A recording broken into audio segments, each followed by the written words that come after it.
Hello guys, আমি আবার এসে গেলাম তোমাদের সামনে। আশা করি তোমরা খুব ভালোই আছো, আমিও খুব ভালো আছি। আজকে দেখতেই পাচ্ছ কত সুন্দরভাবে আজকে রাতে কত সুন্দরভাবে চাঁদটা উঠেছে। চাঁদের পাশে একটা জিনিস উঠেছে, সেই জিনিসটা আমরা জীবনেও দেখিনি।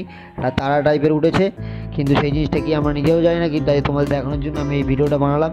অবশ্যই যদি ভালো লাগে থাকে অবশ্যই একটা লাইক, একটা কমেন্ট আর একটা সাবস্ক্রাইব অবশ্যই করবে। চলুন ভিডিওটা পুরো দেখা যাক।